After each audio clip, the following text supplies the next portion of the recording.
Robert, RG3, has a point. There's also some truth to what Coach Stefanski is doing. I'm gonna make my point there, then I'm gonna come back. Coach Stefanski knows that it's going to take time. That's true. You have to have grace with growth. When you have a situation that you have in Cleveland where you traded your veteran quarterback, now you're forced to be in this situation where you have to be. I also think he likes him. Because every chance he gets, he shows it. Well, Coach, you guys are getting your ass kicked. You don't put your backups in? That's not my focus right now. When it comes to Shedeur, like, he gets serious. I was tripping for a little bit. So I said, let me watch his other interviews. And his other interviews about other questions about other players, it don't be like that. And I'm trying to think, okay, so you got a rookie quarterback, right? That everybody keeps talking about. If you don't think the brother's that good, let him go out there and show it. But I think he's scared that if Shedeur goes out there and looks good, he might not look like he knows what he's doing. Because why you been ain't play this young quarterback? See, the problem, you can't break him. Right. I talked to Shedeur. I know how he is. You can't break him. Cam Newton just lit the fuse on something wild, and Cleveland might need more than a fire extinguisher to cool this mess down. He basically said Kevin Stefanski's quarterback vision is still fuzzy like one of those old 2016 Snapchat filters, and after all this time, the man still can't lock in the right QB. And now Cam's hinting that the Browns' future might already be slipping before Shadow even gets a real chance to touch the field. This drama is about to shake that whole locker room, and things are looking real awkward in Cleveland already. Cleveland's acting like a team stuck in the everything is fine phase, even though nobody actually knows what the plan is. And out of everyone, Cam Newton stepped up and held a mirror to the franchise, saying out loud what the whole city's been trying not to admit. He knows that the worst thing that you could do is alter a person's confidence by putting that person on a short leash. Yeah. What he's trying to do is give all grace to say, hey, this is your team. This is your job to lose, right? But here's my question to Coach Stefanski. How long are you willing to wait? Because if we keep losing games, what are we really doing? Yeah. Because for sake of conversation, it ain't like Shedeur Sanders or Bailey Zappi can do any worse. Y'all still losing. Yeah. Stefanski is now saying, over my dead body, will Shedeur get a shot? This is all-time shameful on the part of Kevin Stefanski. He won't even speak Shedeur's name in these interview sessions. There's just a principle involved here where at least you acknowledge that by default, Flacco is now gone. Shedeur moved up a slot. He's second on the depth chart. This was Kevin Stefanski pretty much declaring public war on Shedeur. I guarantee you Bailey Zappi is now, and they're not putting it up on the website, I guarantee he'll dress at Pittsburgh and he will be second in command at that position. This is Kevin Stefanski showing you once and for all, I didn't want to draft him. I don't like his attitude. The Browns' so-called quarterback strategy doesn't look like a strategy anymore. It looks like something a tired group threw together at 3 a.m. after too much caffeine and not enough answers. Because somehow, after years of heartbreak, desperate trades, and hope that fades faster than a cheap phone battery, Kevin Stefanski still can't seem to pick a quarterback that keeps him, his clipboard, and his job safe. It's like he's standing in front of a revolving door labeled franchise quarterback, watching names rotate in and out while mumbling something about trusting the process, even though that process feels more like a puzzle missing half the pieces. He didn't have to yell it.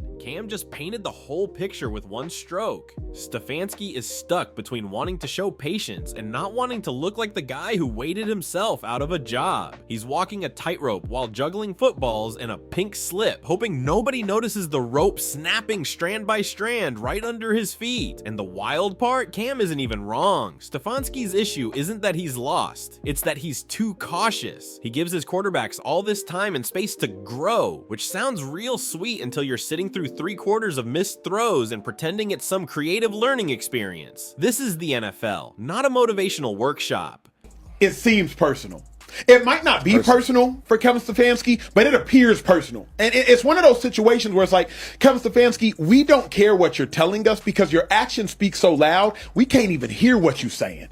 Your actions speak crazy loud. Like, if Shedeur Sanders was favored in your eyes, one, you'd speak better than saying, that's not my focus. What the hell you mean it's not your focus? Roster construction is your focus.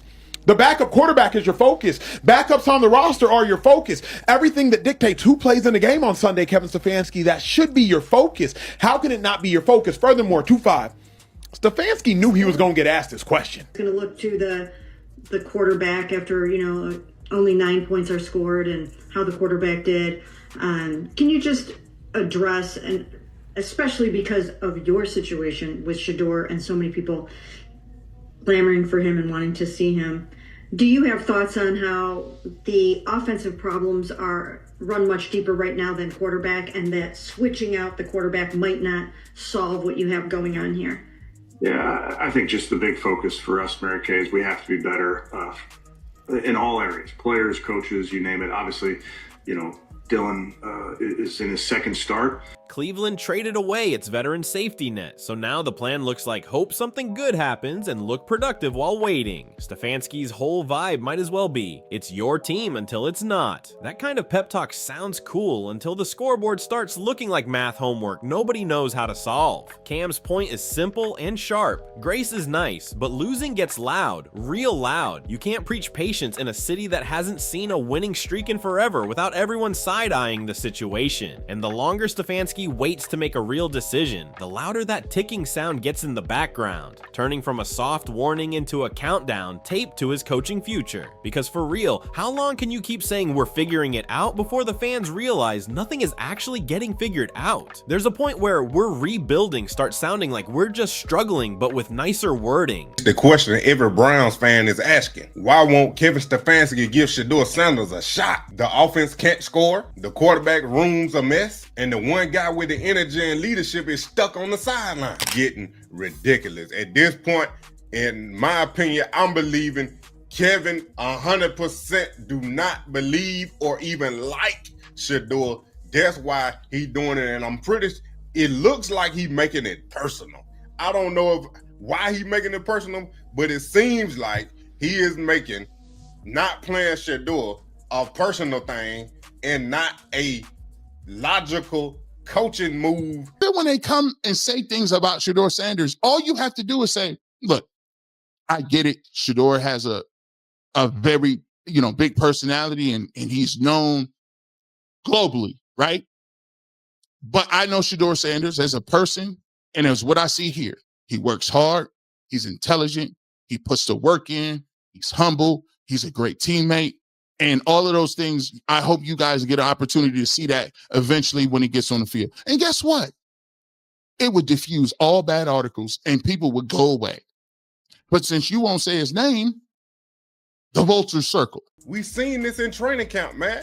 He was overthrowing, throwing interceptions, and not reading the defense in training camp. So like I said, I'm thinking it's more personal with Kevin now, not to play Shedeur. You sit here and gotta pick a player in the third round when he projected the fourth, the fifth, the sixth round, and then you had a player projected to be in the first round, and you draft him in the fifth round. You gotta prove that Dylan Gabriel, all that talk you said, is your guy. And somewhere in this whole storm sits Shedeur Sanders, chilling in the shadows like the plot twist everyone keeps whispering about. He hasn't taken a single snap in Cleveland, but somehow his name is already floating through every conversation. Cam just tossed Shedeur into the mix like, hey, since you're losing anyway, might as well find out what you've actually got. And that one line might be the thing that pushes Cleveland into a whole new chapter. And honestly, it's tough to disagree with Cam, because if this quarterback situation keeps rolling like a car stuck in neutral, what's the real downside? Another loss? Come on. Cleveland practically treats losing like it's a tradition, and now even Bailey Z's name is getting tossed around, which tells you everything you need to know about how shaky this roster is right now. When your backup's backup starts trending, that's not strategy anymore. That's straight up panic with a laminated playbook. It's like the Browns showed up to a cooking show and are still out here burning water, while the head chef keeps insisting the recipe is perfect. Meanwhile, Stefanski's busy protecting his starters' confidence like it's fragile glass, and the rest of the league is basically shrugging like, cool story bro, let us know when that confidence actually scores touchdowns. Cleveland fans don't want speeches about growth. They want something that looks like progress, or at least something that doesn't make every Sunday feel like a group therapy session. Here's where things get wild. Stefanski's dilemma isn't even about which quarterback should start start anymore. It's about who he actually trusts to sync with his system. Stefanski full of shit. That's the type of coach that you talk about instilling confidence into your players. How do you think that makes Shedeur feel? I don't know who the backup is. Yeah. You got to be kidding me. You really gonna bring up Bailey Zappi from the practice squad and make him the backup over me and I've been on the active roster? Either Kevin Stefanski thinks Shedeur Sanders is Magic City parking lot, straight ass, or he just don't like him. This is the perfect example of take all your confidence away from a player. He must got some pictures or some evidence on Jimmy Haslam. Like, I've never seen anything like this. I don't know who the backup is. Bro, listen, players in the locker room that like Shedeur off of that comment, they don't mess with Kevin Stefanski. They don't fuck, because... Guys, can we stop asking these questions? Y'all know this man don't want to play Shedeur. You know that. People, we know that. And people, I see people, in the chat, not in the chat, but just in general, when we talk about the Cleveland Browns, they talk about, it's damn, what's the word? When they don't like someone and they doing them wrong. I forgot the word to use. But listen, we already know what the play was. We already know what the play was. They didn't want him. Look, if y'all don't understand that Shedeur Sanders is being racially profiled, you know what I'm saying, in the NFL, then you don't understand. Kevin Stefanski is definitely trying to make sure this man's career does not flourish. He don't how Dylan Gabriel, as a QB2, got first team reps and everything. Shedeur, he's QB2, and you don't give it to him. Like, everything that somebody got to step in.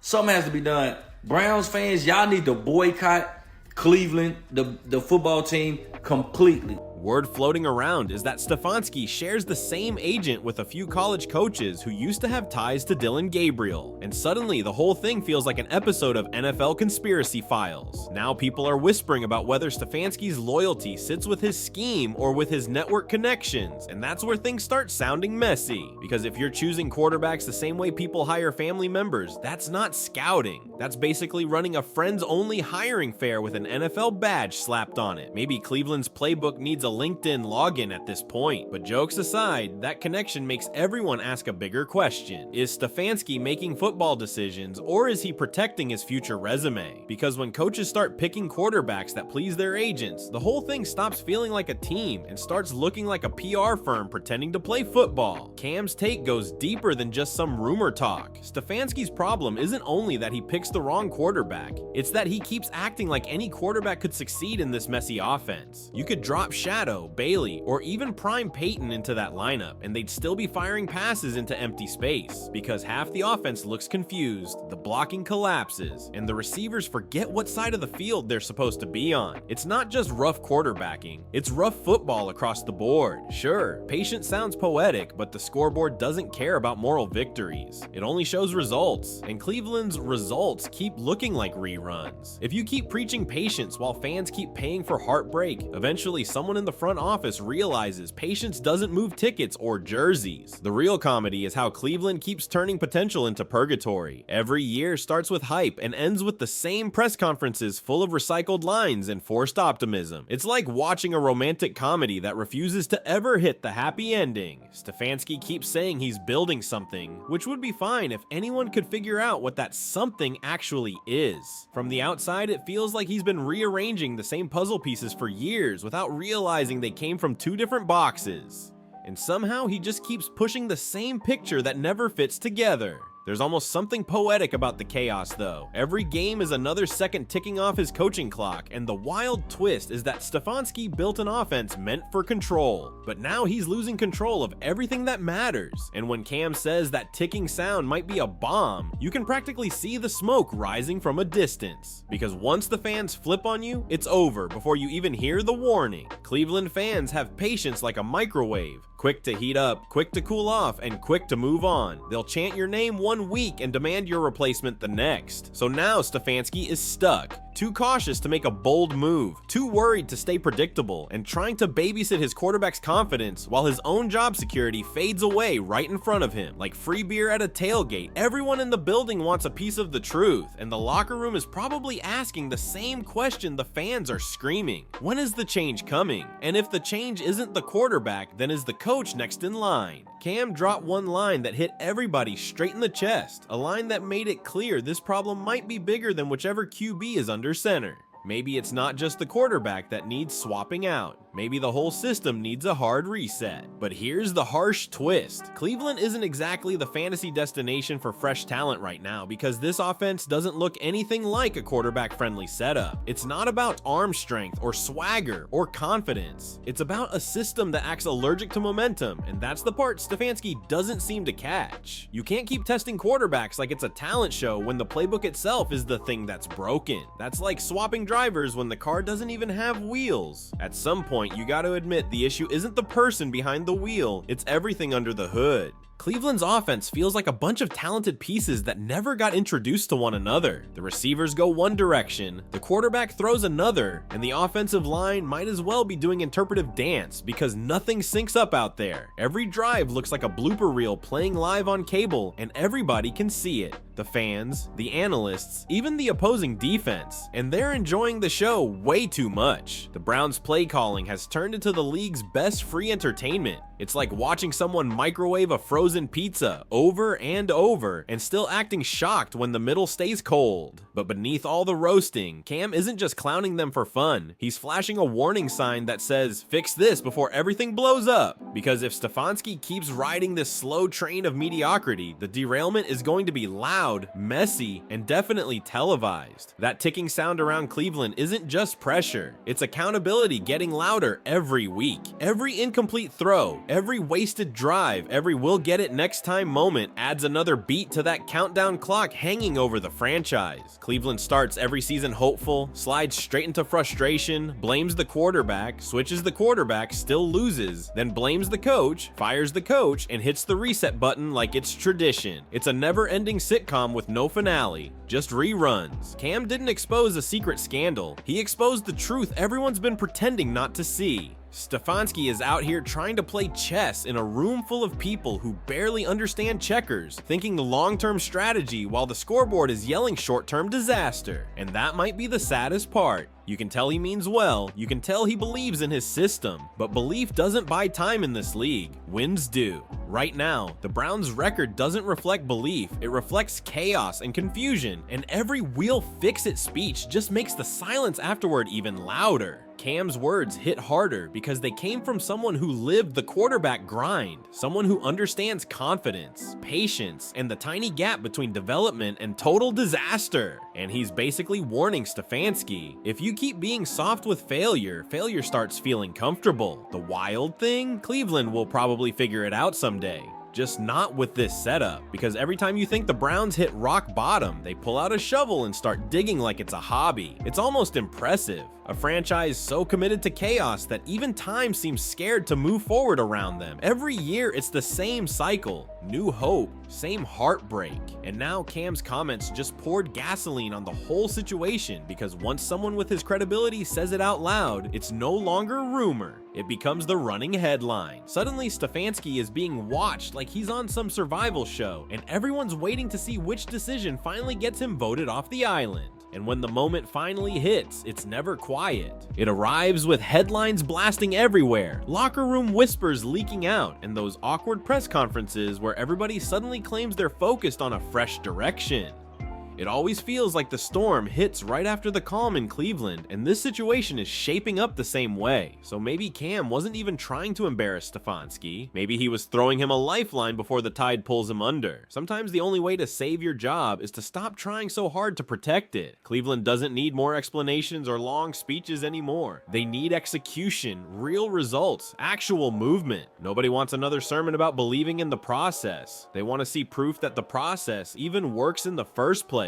Until that happens, it doesn't matter who lines up under center, Shedeur Sanders, Bailey Zappi, or some unsuspecting fan from Section 112. Right now, they're all just passengers on a ship that's already taking on water. And if Stefanski doesn't start patching those holes fast, the next time that clock ticks, it won't be signaling the next drive, it'll be signaling the ending everyone's been trying not to talk about. Because in Cleveland, the line between patience and purgatory is one loss thin, and the way things look, that line is getting shaky. And if Cam Newton's right, and let's be real, the history books back him up, that ticking sound echoing through Cleveland isn't hope at all. It's a countdown. If you're rocking with the content and want more breakdowns just like this, make sure to like, share, and subscribe to the channel. More heat is coming.